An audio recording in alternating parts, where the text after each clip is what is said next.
वेळा प्रदक्षिणा घातल्या.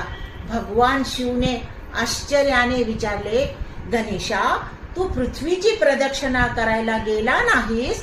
गणेश नम्रपणे म्हणाला, पिताश्री, माझ्यासाठी माझे आई वडील संपूर्ण जग आहेत. त्यांच्या प्रदक्षिणा करणे म्हणजे पृथ्वीची प्रदक्षिणा करण्यासारखे आहे. हे ऐकून भगवान शिव आणि माता पार्वती खूप आनंद झाले. त्यांनी गणेशाला आशीर्वाद दिला आणि त्याला विजयी घोषित केले.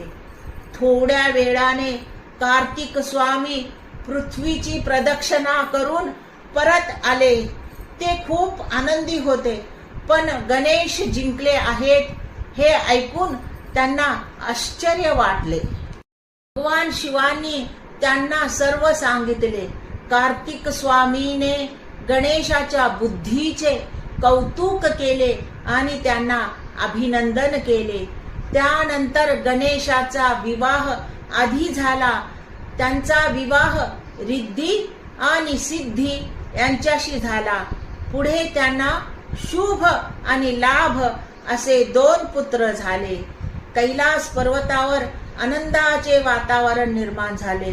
सर्व देवांनी गणेशाच्या बुद्धीचे कौतुक केले. तर बाळांनो, ह्या गोष्टीतून आपल्याला काय बोध होतो बरं? बुद्धी ताकदीपेक्षा मोठी असते. आई वडिलांचा आदर करणे सर्वात मोठे कर्तव्य आहे. विचार करून घेतलेला निर्णय नेहमी योग्य ठरतो. नम्रपणा माणसाला महान बनवतो. म्हणून मुलांनो, आई वडिलांचा आदर करणारा माणूसच खरा बुद्धिमान असतो.